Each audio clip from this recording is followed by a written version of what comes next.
Hello, my name is Jasmine Lee, and I am not your mama's astrologer. Welcome to the week. This is one of those medium weeks. We're in the middle. We're in a medium size. We don't need to go big or go home. We don't need to shrink and stay small to get through it.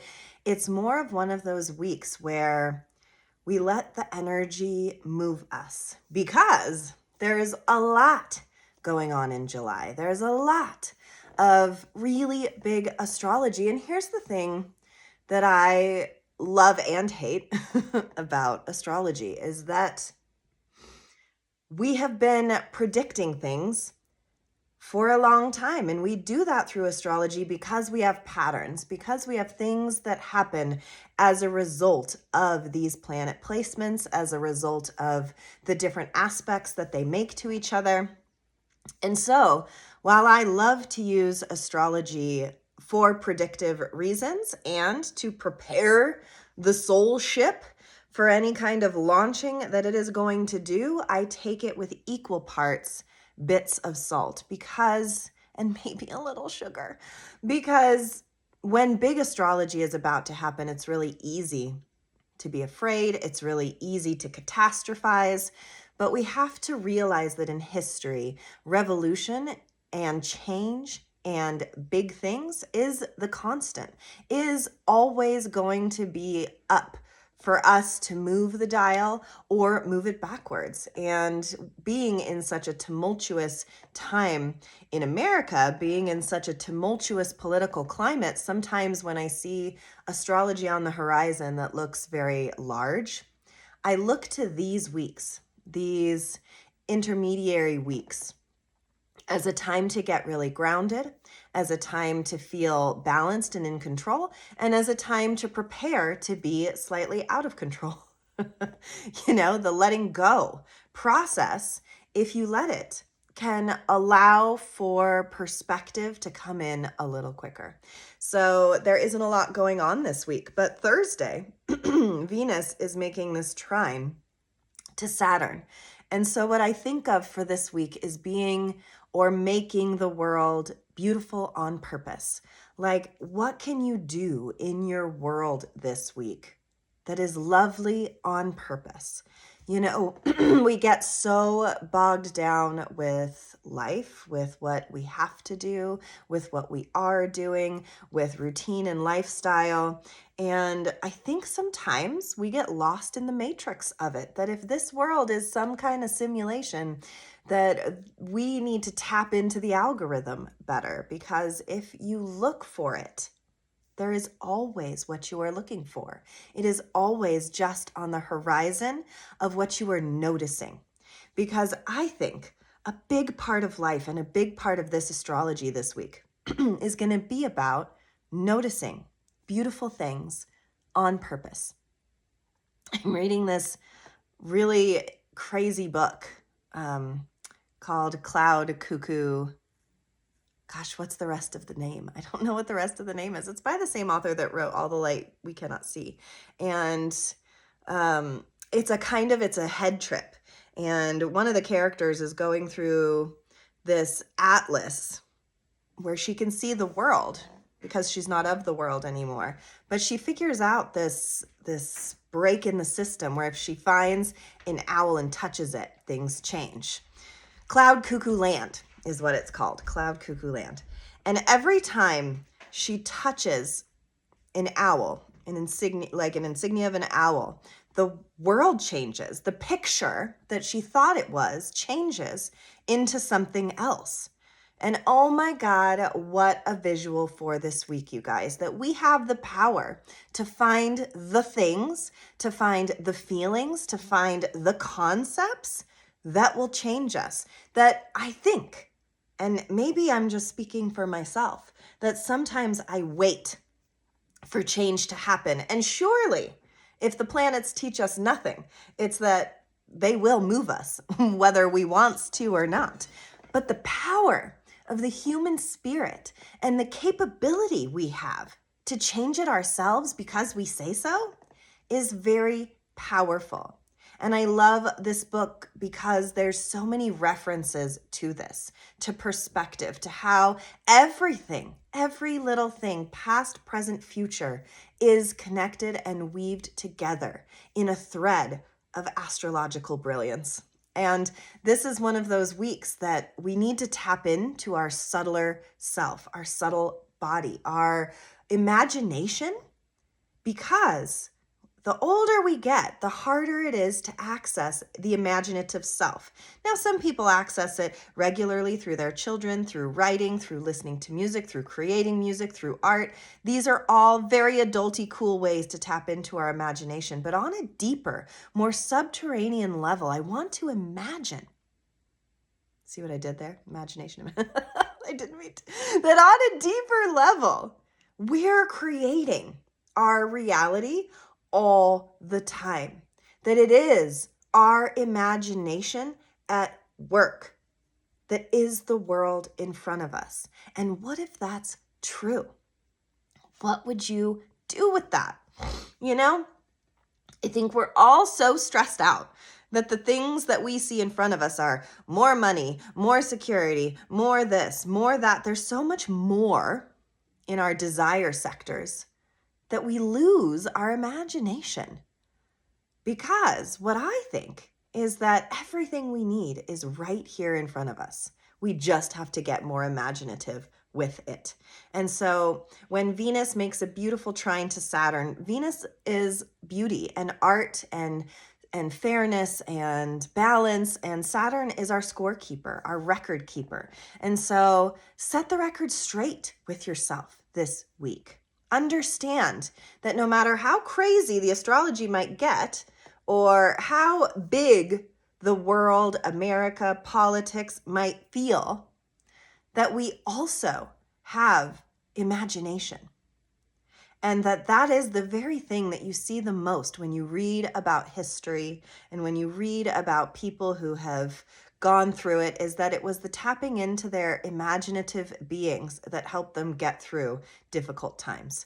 And I'm not saying this isn't some like crazy trigger warning that next week like things are going to go insane. They surely might. I don't have like a magic wand that says one way or the other, but what I do know is that when there is a pattern being tracked and that America is on the precipice of a lot of big change, that our little worlds can be deeply impacted, but we also have a choice on how we are choosing to live bigger and brighter, says Venus in Leo.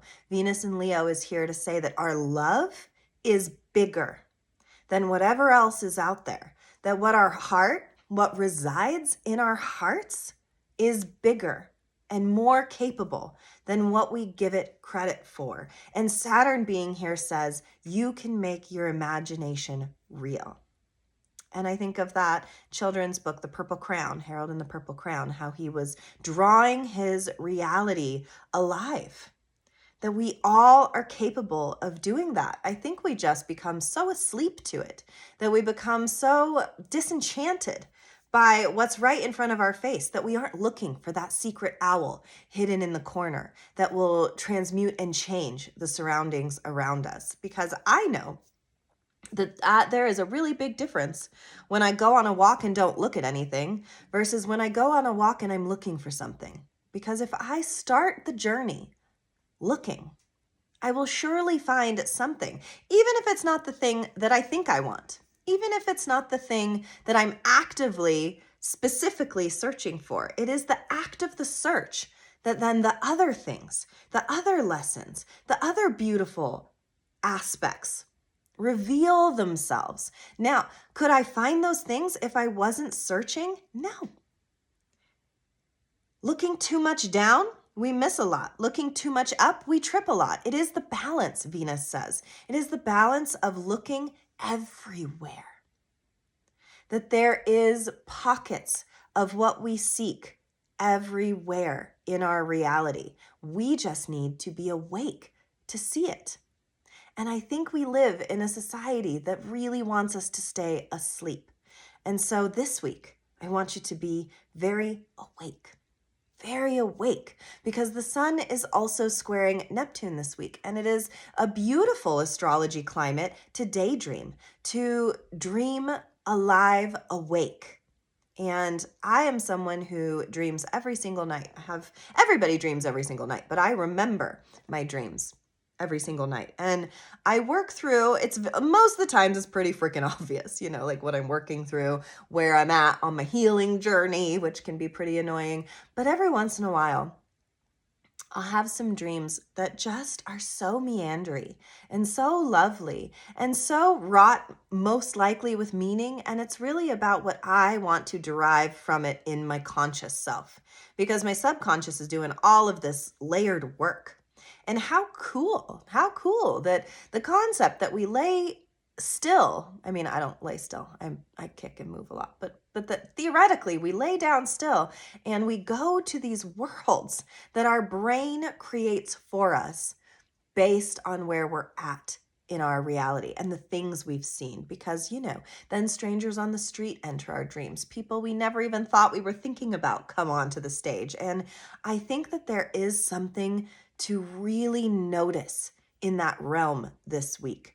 That this week, if you can remember some of your dreams, I want you to apply some bone memory to whatever you're dreaming right now, because I do believe that it is information, breadcrumbs towards a bigger truth that I think a lot of us are on the precipice of discovering. And having a lovely week like this week where we're wanting, Venus in Leo wants to stand out. So the beauty wants to stand out.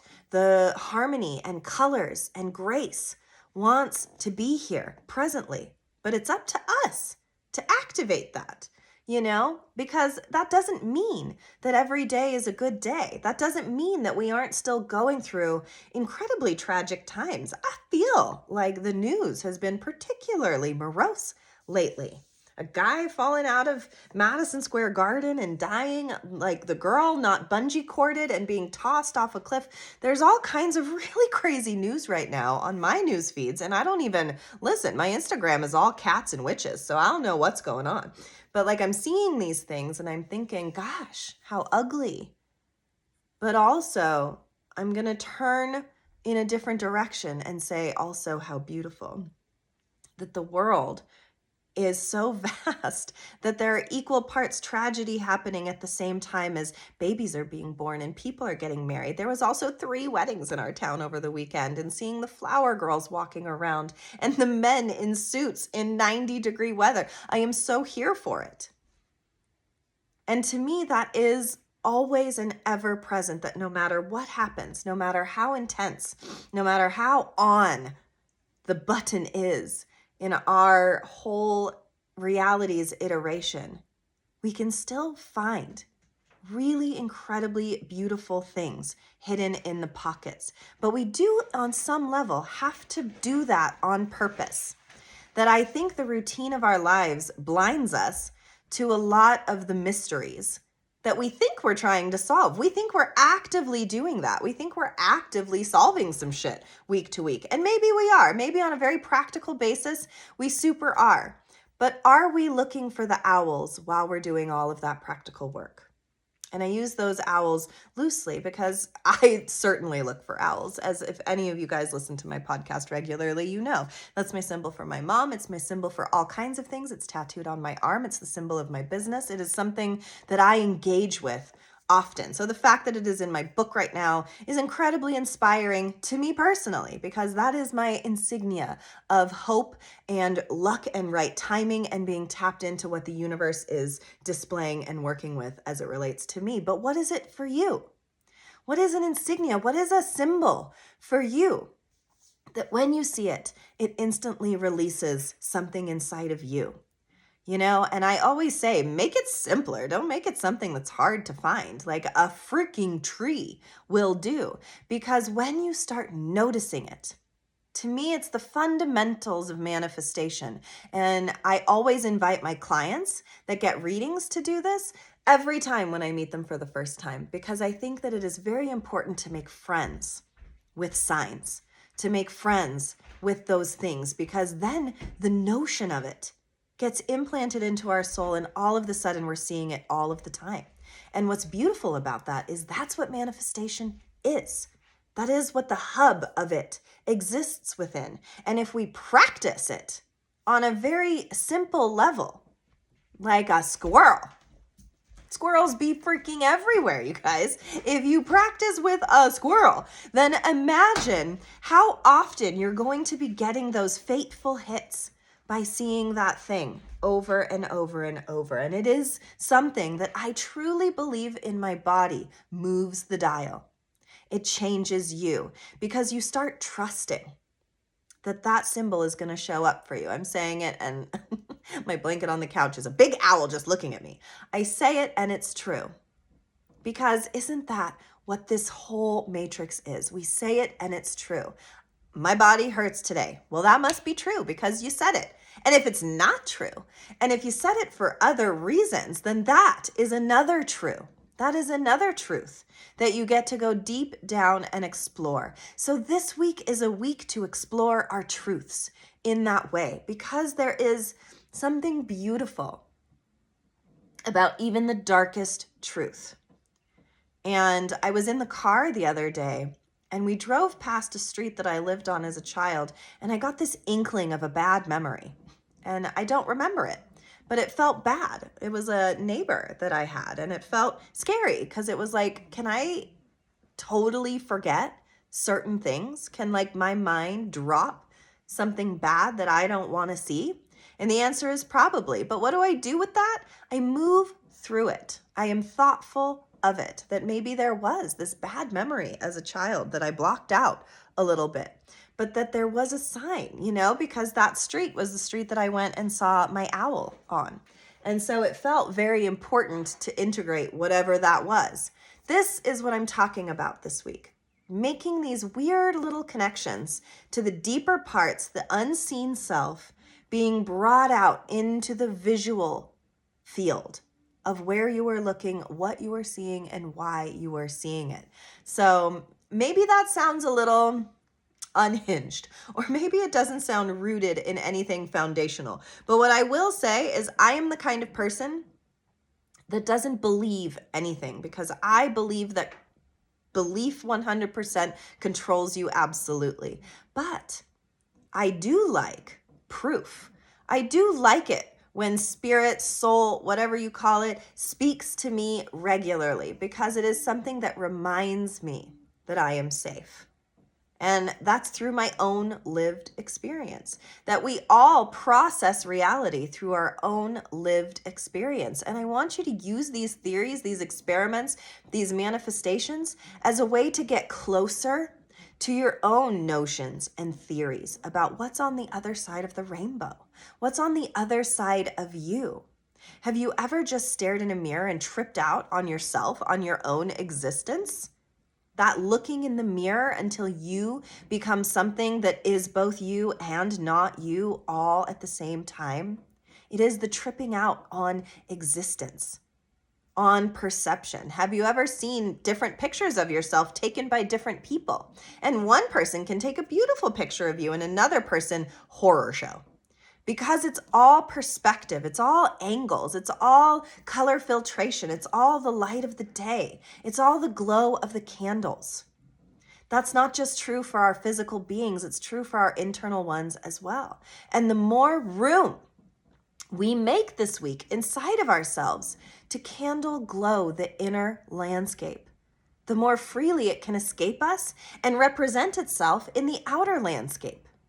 And maybe that sounds scary. Maybe sometimes rewriting our stories or going in and exploring some hard stories inside of ourselves can feel really confronting. Maybe we're at a place in our life where everything is about to change, or nothing feels like it's changing, and there is a restlessness that exists, and lighting a candle in there feels dangerous. Maybe our attics and our basements, our tops and our bottoms are wrought with shit that we have packed up that we don't want to see.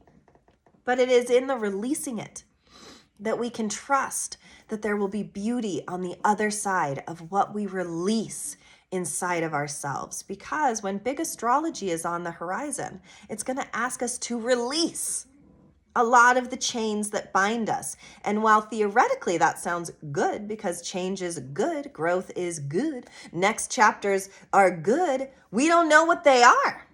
We don't know what's coming for us. We don't know what that could mean. And so it can be very scary, terrifying, fear inciting.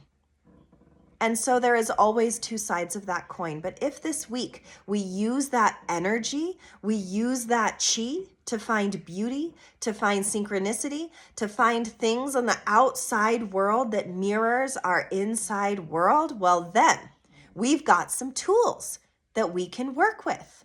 And so that's what this homework of the week is to start finding reflections of your inner world in the outer world, whatever that means to you. Is it trees? Is it, squirrels? Is it something so simple as the dirt sound that your shoes make when it crunches against it as it walks? And then every time you hear that sound, I want you to see it as a sign to go inside and see what's in there right now, what's knocking around. Because what's beautiful is when we start using this power for good, for beauty, for seeing something magnificent, then our insides start to trust that magnificence is all around us. And I think, unfortunately, a lot of us are stuck in the whirligig of negativity, are stuck in the body aches that we wake up with every day, are stuck in the I don't remember my dreams, are stuck in the I didn't sleep so well, are stuck in the I have to go to work in 10 minutes, are stuck in the I don't have time to do that, are stuck in the I would but I can't, are stuck in the if only I hads. And we can get lost in those stories of if only I hads. It is a deep, dark tunnel where regret lives, where the library of ourselves is self-written. And if we are self-written, then we are still writing. And this is a week to write it pretty. Because if things are going to get hard, we absolutely have to have some tools of beauty to paint the reality with. If when the whole world is on fire, that squirrel comes and knocks on your door, that'd be dope if it actually did. But, more in a philosophical sense. If the squirrel of our lives are right in front of us, then it helps us to keep going forward. So find your squirrel, find your owl, find your color, find whatever it is that will elicit this feeling of calm and beauty and safe inside of you, and go out and find it today and tomorrow and every other day since. Because if you start doing it consciously, eventually it'll just do it. Eventually this beautiful book like Cloud Cuckoo Land will land in your lap, and the owl will be ever present, telling you that all you have to do is touch it to elicit an entire new truth or reality about yourself. And that can be beautiful. So that's this week. And I fortify you for this week, because at the end of this week, Mars is finishing up its time in Taurus. He hands the baton to Chiron, who just moved into Taurus. And it is about resource. And it is going to be about our relationship and our wounds around being resourced. And that can create a mirage of want, a mirage of lack, a mirage of foundational fears. But it is just that. It is a mirage because it is there to heal us. It is there to wound us so that we may know it better, to heal from it deeper. That can be hard. And Mars says, I don't want anything to do with that. I got my own battle to fight, because Mars is going into Gemini. And guess who's sitting pretty in Gemini right now? Well, that is our planet of huge, fast, big, unexpected change, Uranus. So when our warrior is all goddamn suited up and he's all trudging into Uranus territory in Gemini, hoo-wee, that's where next week is really going to get spicy. And here are just a few references that I want you to think about, because I started this podcast saying the thing about astrology is that it follows patterns, and they're interesting patterns, and they hold true, and they signify things. And so with Mars and Uranus meeting up in Gemini, well, they met up in Gemini at the birth of America. When is it happening again? On the 4th of July. How about that, my dear friends? If that's not a pattern, I don't know what is. What I want to say, something that is a little bit of a little treat for us before all of that big, is that Mars is going to leave Taurus, and it is going, though, first to sextile Jupiter. It's going to fuel up. Jupiter is expansive. Jupiter is big. Jupiter can be luck and right timing, but Jupiter can also be the excess of it all. Can you feel it? The heat building, summer coming, political things feeling tense. Jupiter is there fueling Mars, saying, yeah, yeah, yeah. And then Mars is going to be right next to Gemini, conjunct Uranus in Gemini. And that happened when we made America. It happened when there was the Civil War. When the last time Uranus was in Gemini was World War II. So this isn't being said to scare you, because war and creation, destruction and creation are in the same bag here. The creation of America, the destruction of it. Or what I prefer to say is the reorienting of it, is that you feel it. Come on. This isn't like a big surprise that America is about to go through a big old quantum leap of change. It's not a surprise. AI is right here. I can't scroll without a goddamn AI ad. Like, could we please stop that? Like, would you just write it with stick figures? I would feel more prone to want to go to your events if they weren't AI generated, just saying. But also, AI is here. And it's about to do some big things.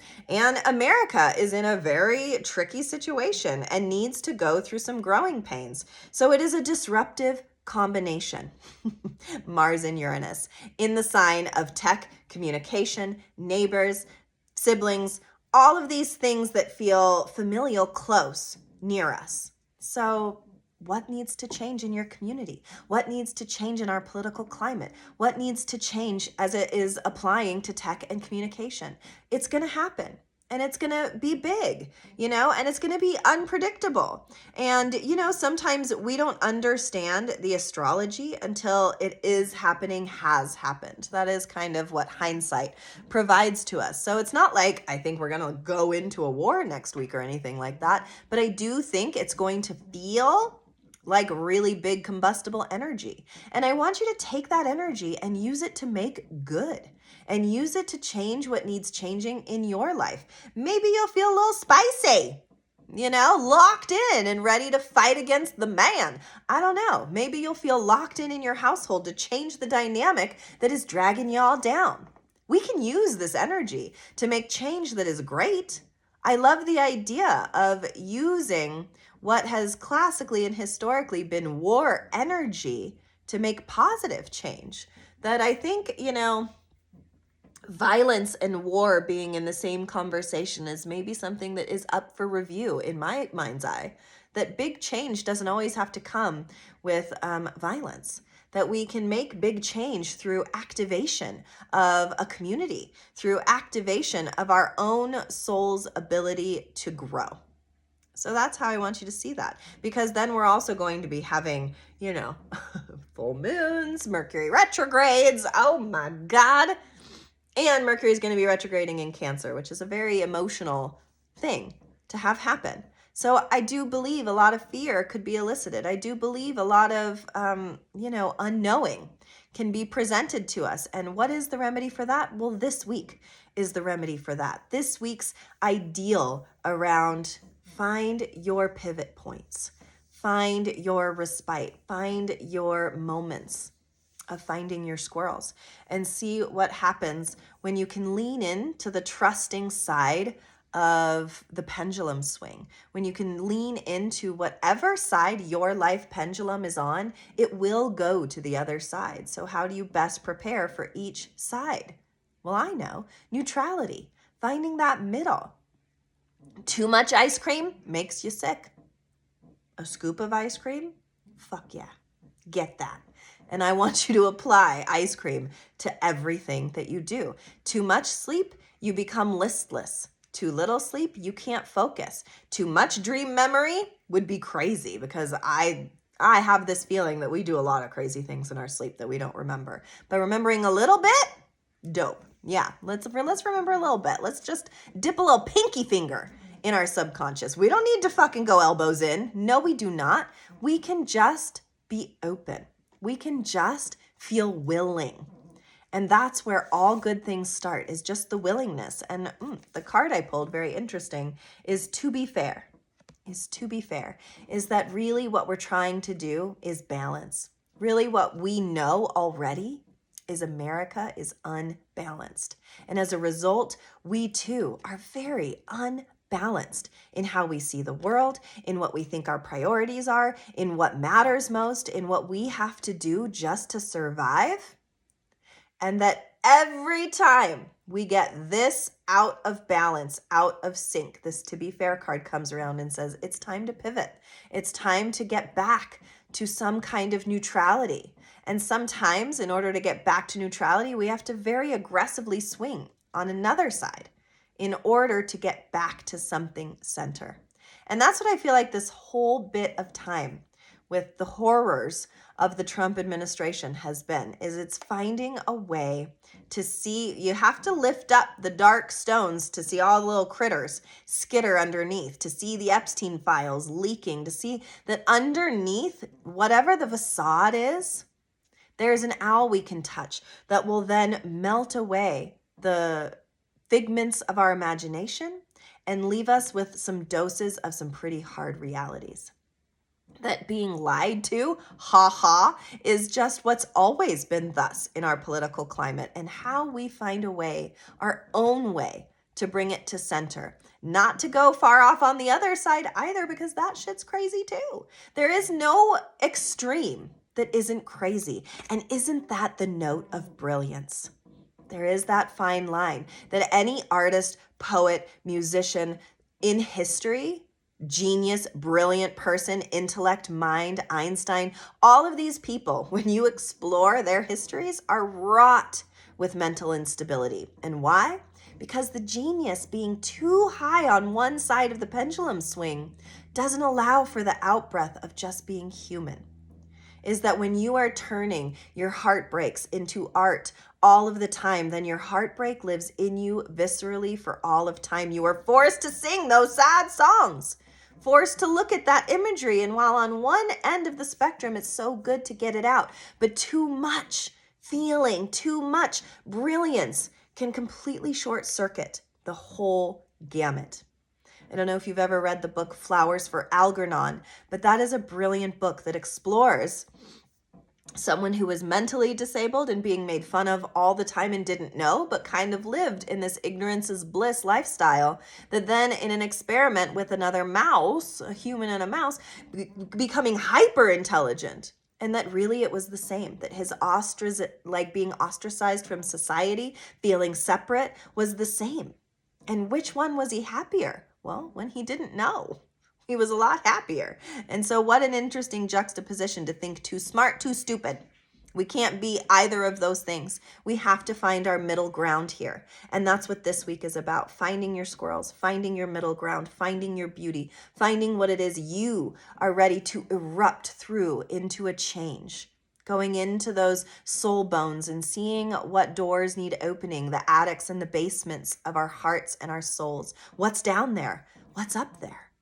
What could you uncover that could release something that maybe might not be too pleasant? What about that bad childhood memory I had? What if it's really bad? What if I don't remember because it's so bad? But unlocking it, at least saying, I don't need to know it fully. I just need to trust that it's here to grow me a little. Trust that it's here for me to think about a little deeper. Whatever comes from that, there's no wrong turn. There's only unlocks. And I'm all about the unlock this summer. Let's unlock some doors. I mean, if the astrology is going to get crazy, let's meet it with our own crazy. Let's let the squirrels run wild. Thank you so much for listening. As always, my call to action is if you like my podcast, that you share it with someone who you think would also like this podcast. Because the more we share, the more we're in community together, the more we're vibing together, the more we're changing positively together, the more we find soul rhythm. It's like group prayer or like whatever, yoga day on Sunday or the group prayer day, whenever that is. It's when a collective is coming together and aligning in their thoughts and vibes. Big changes can happen when we're all here giving our energy together. What beautiful things can be unlocked. And on that note, on the new moon, July 14th next month, I will be teaching an Astro Explorers class. It's free, it's explorative, obviously, per the name, and it's just to sit together and discuss some astrology vibes that we can use to unlock something that's sacred inside of ourselves. It'll be July 14th. Message me for the Zoom link. I will be so happy to have you join me. Thank you so much, and I will see you next week.